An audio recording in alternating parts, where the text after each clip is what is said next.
ये कहानी है एक शायर की, जिसकी शायरी की दुनिया दीवानी थी। अखबारों में रोज़ उसकी शायरी और उसके चर्चे छपा करते थे, लेकिन कोई ये नहीं जानता था कि आखिर ये शायर है कौन, उसका नाम क्या है। मेरे बेटे को बचा लो कोई, मेरा बेटा जल जाएगा। मेरे बेटे को बचा लो, मेरा बेटा जल जाएगा।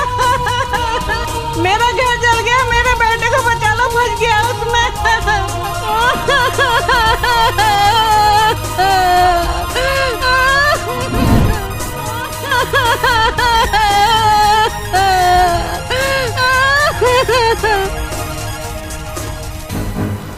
वो बच्चा तो बच गया, लेकिन उस शायर का चेहरा झुलस गया और वो शायर अपनी शक्ल से नफरत करने लगा और शायरी लिखने लगा।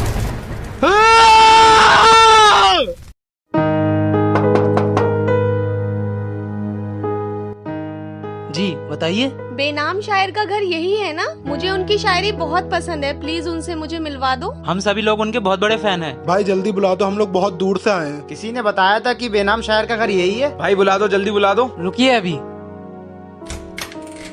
शायर साहब, हर बार की तरह आज भी आपके चाहने वालों की दरवाजे पर भीड़ लगी हुई है। हाँ जानता हूँ। तो क्या कह दूं उन लोगों से? वही जो हर बार कहते हो, कह दो कि यहाँ कोई शायर नहीं रहता। ठीक है शायर साहब।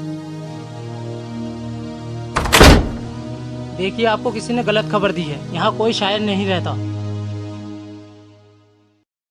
सुनो, तुम्हारे लिए एक शेर लिखा है।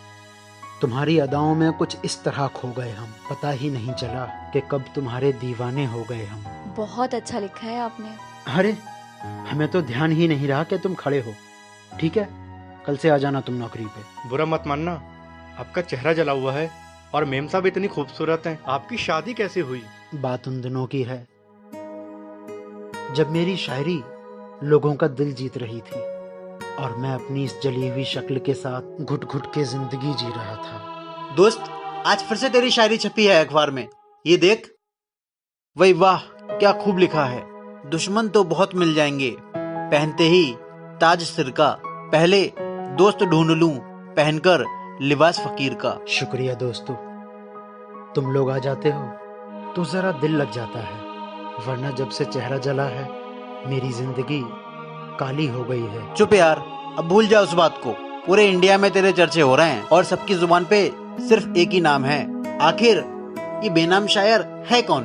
बस भाई बस, अब तुम हमेशा की तरह कहोगे कि तू सबको अपना नाम क्यों नहीं बताता, और मेरा हमेशा की तरह फिर वही जवाब होगा कि मैं बेनाम शायर ही रहना चाहता हूँ, किसी को अपना नाम और पता नहीं बताना चाहता। आखिर क्यों तू अपना नाम और पता छुपाता है? क्योंकि जितनी खूबसूरत है मेरी शायरी, उतनी ही बदसूरत है मेरी शक्ल।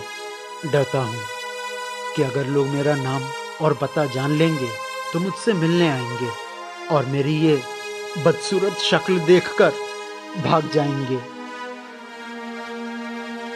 ऐसा नहीं है मेरे दोस्त, इंसान की पहचान उसके काम से होती है, उसके चेहरे से नहीं।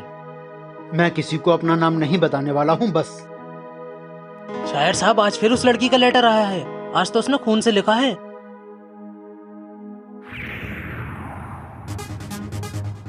मुलाकात दो वरना जान दे दूंगी। ये लड़की पागल हो गई है क्या? मुलाकात दो वरना जान दे दूंगी। पागल नहीं, प्यार करती है तुमसे। अरे चौराहे पे मिलना चाहती है, कई बार बोल चुकी है। यार इसी बात पे तेरी एक शायरी याद आ गई दोस्त। बना लो उसे अपना जो दिल से तुम्हें चाहे। खुदा की कसम कि दिल से चाहने वाले लोग बड़ी मुश्किल से मिलते हैं, लेकिन दोस्तों मेरे लिए मोहब्बत बनी ही नहीं है। शायद अल्लाह ने मेरे लिए किसी को नहीं बनाया। ठीक है भाई, तेरी मर्जी, लेकिन अगर तू कल नहीं गया तो तेरी वजह से ये लड़की जान दे देगी। कहीं ऐसा ना हो कि वो लड़की मेरी वजह से अपनी जान दे दे। मैं जाऊंगा।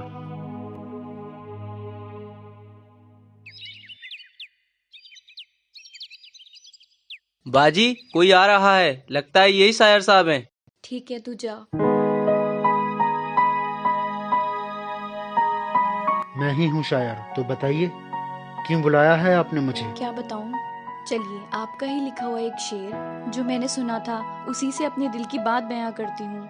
रब से आपकी खुशियाँ मांगते हैं, दुआओं में आपकी हंसी मांगते हैं, सोचते हैं आपसे क्या मांगे। चलिए आपसे उम्र भर की मोहब्बत मांगते हैं। हाँ, मोहब्बत? और मुझसे? जानती भी हो तुम ये क्या कह रही हो? मुझसे कोई मोहब्बत नहीं कर सकता। मोहब्बत करने या ना करने से नहीं होती, ये तो खुदा दिल में पैदा करता है, जैसे मेरे दिल में आपके लिए कर दी है। तो लो, देखो इस भयानक सी शक्ल को और बोलो, क्या तुम अब भी मुझसे प्यार करती हो?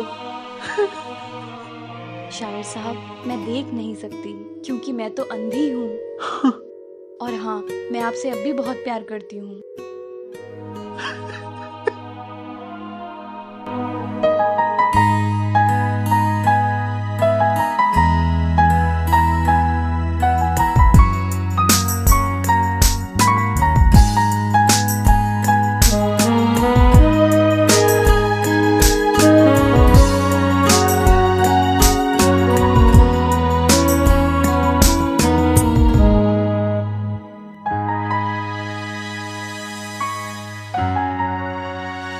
हमेशा याद रखो, जब हम अपने माँ के पेट में महज 6 दिन के होते हैं, तभी अल्लाह हमारा जोड़ा बना देता है। इस दुनिया में कोई भी अकेला नहीं रहता। और याद रखो, किस्मत की लिखी लकीरों पर मत जाना, क्योंकि किस्मत तो उनकी भी होती है जिनके हाथ नहीं होते।